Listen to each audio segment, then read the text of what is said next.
So let me start out with a question. I want you to think back past 10 years, past 15 years.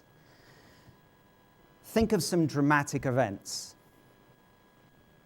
So if you think of some dramatic events with global impact, I'm sure what's running through your mind, apart from I split up with my girlfriend, I split up with my boyfriend, are events like 9/11 and the stock market crash. So what do those two things have in common? They're dramatic, but they also came out of nowhere. They came out of left field, no sense in which we saw them coming. Now, Nassim Taleb's coined the expression, the black swan. It's like if we only have a world with white swans, how on earth could we see the black swan come? Well, I'm going to try and convince you today that that's not a very satisfactory way to leave a science of huge events that impact us over decades. I'm going to try and convince you that big data and complexity are the way forward. Now, first of all, I need to show you, and we'll have a look at what Nassim Taleb was talking about with the black swan. So I have here my system. It's my biological system, my economic system. It's actually a bag with a bunch of Lego pieces in it. But just bear with me. I'm going to draw out objects from my system. These are events that I'm observing. These are the events in the big data. I'm not looking. So I pull out one cube, and it's red. One observation.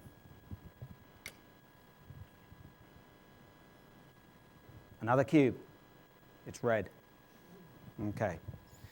So you're already thinking, he's just trying to kill time, or there's something, so you know, what's going on? He's got a bag of red cubes. There's a third red cube.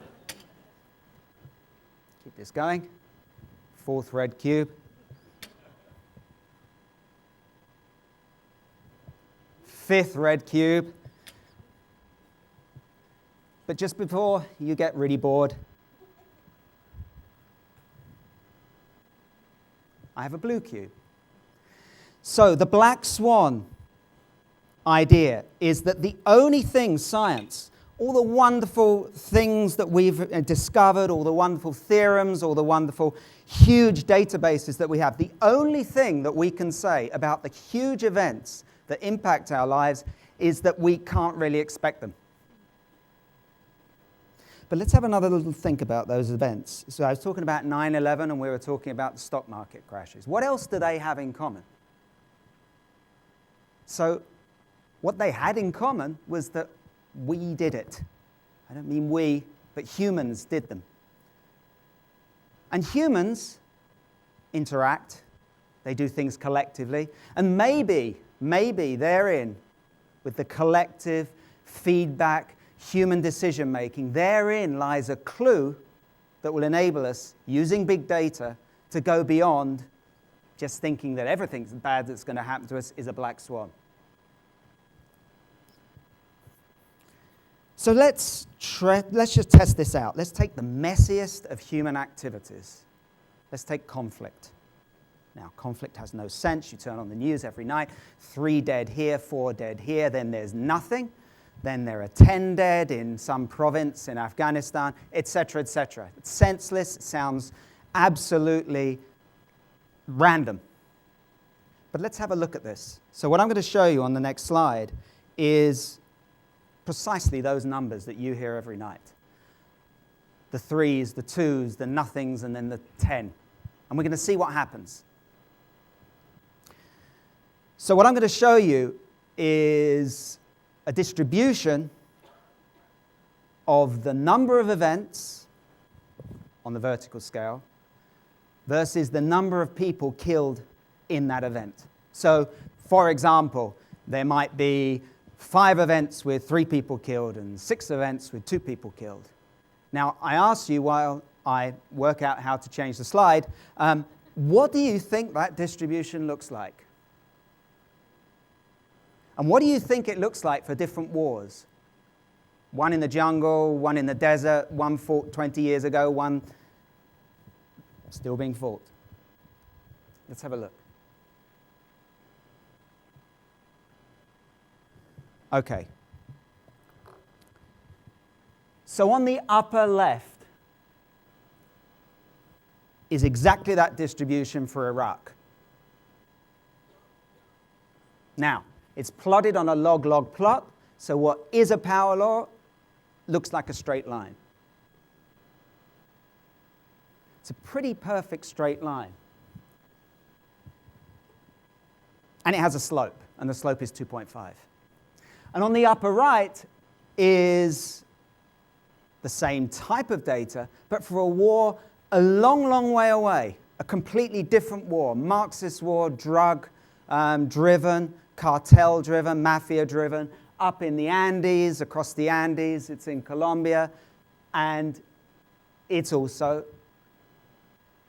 a near-perfect straight line. More than that, it has a slope pretty close to 2.5. And in fact, this line down here are all the insurgent wars for which there is data. All the insurgent wars, and that word insurgent will be important in a moment, all the insurgent wars for which there are data, they all have slopes that are straight lines and pretty much clustered around 2.5. And that 9/11 event is one data point on the similar curve for global terrorist events. So if I plot out then global terrorist events, and I look at that curve, it is also a straight line, and it sits smack on 2.5. Why? Why on earth would that be?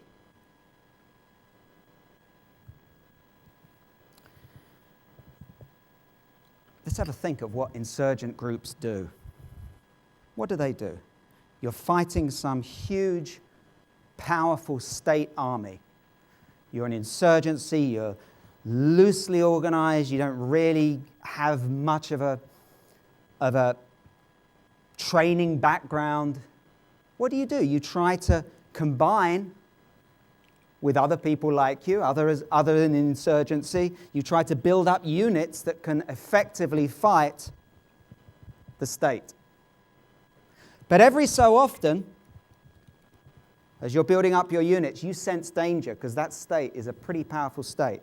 And what happens when you sense danger? What happens on all the movies of sharks going into shoals of fish? They just scatter.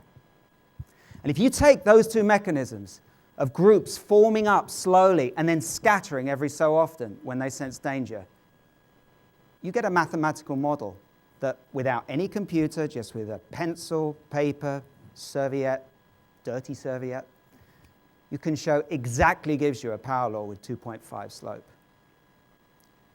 Now, what have you gained from that? You've gained from data a really simple insight that maybe, just maybe,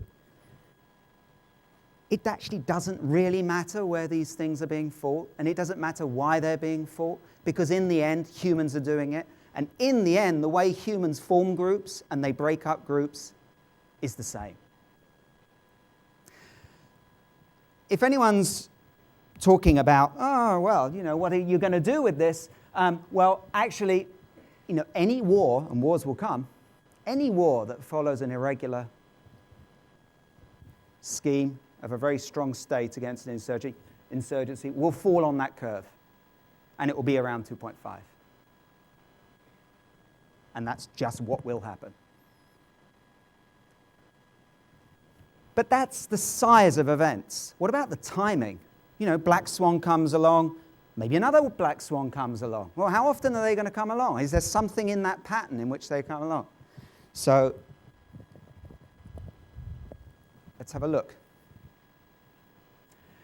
Here we have black swans coming along. Except they're not black swans. These are attacks on coalition groups, convoys. They're fatal attacks. Attacks come every day. But these are fatal attacks. So this was work done with Brian Tivnan and Jessica Turnley. Now, you wouldn't expect, necessarily, if you've ever seen a map of Afghanistan, that what's going on in Helmand and Kandahar, which is where you hear these words all the time, people are there, the troops are there, there's a lot of action going on, might be very different from, you expect it to be very different from something off in Kunar, which is up on the upper right-hand side, or Farah out on the left of Afghanistan. Well, there'd be no connection between them. And you're right. Kandahar, Helmand have lots of activity. These others don't really. But what we find is it's not the number of events they have. It's not even when they occur in calendar time. It's the way in which these events arise, the way in which these black swan events arise has a common characteristic. It's not the same for all the provinces. But what happens is it falls on this nice curve whereby this is simply the time, this tau 1 is the time between the first two black swans arriving. And what's up on the vertical scale, that B, is the escalation rate. And it's not just true for provinces in Afghanistan. It's also true for global terrorist attacks, suicide bombings in Pakistan, and also the Hezbollah period of attacks. Why? Why is that? I don't quite know. But we think it's again to do with a kind of common enemy. It's humans fighting a common enemy. And the way in which they do it may not be exactly the same, but it follows a similar pattern. So talking about similar patterns, let's go to something at least a little bit less violent, or at least less violent in the sense of number of casualties. This, what is this? Does anyone know what this is? Molecule? No? Well, actually, you're looking at the biggest market in the world. This is the foreign exchange market, expressed in terms of its correlations. And it passes more money in one day than most countries have as their GDP in a year. In fact, this market, the foreign exchange market, in 1 week, deals more money than the entire US debt. Let's have a look at what it looks like. This is the set of correlations and how they evolve in the foreign exchange market. And you can see this market is having black swan events all the time. The thing is breaking apart. These markets break apart from seconds to minutes to weeks to months. So at the moment, we're trying to understand this in relation to the flash crashes, micro crashes. It's collective human activity, but of what sort we just don't quite know yet. But there's a clue. And the clue lies in just thinking about what humans do. What humans do when they trade is they make a decision. Do this or do that. Buy or sell. Go here, go there. Take this route home, take that route home. And what they're doing is looking at past information, and they're trying to decide what they need to do to win in this game. And I'm going to use exactly that setup and see what happens when I run that on a computer. This is what I'm now going to show you. So up here on the top, you're going to see the imbalance between people buying and people selling. Now that you see in any newspaper that you look at. But what you see in the bottom, what you're going to see in the bottom, is something that you never see, and which we believe holds the clue to understanding extreme behaviors in collective human systems. So, thanks, Chris. So, we're going to let this run. Now, so far, you can see the price evolving on the top in a way that you might expect, or at least it looks like every other price series that you've ever seen. Now down the bottom, it just looks like wallpaper, because basically there's not much happening. I'm going to explain what happens in a minute. Oops. Just get that up again.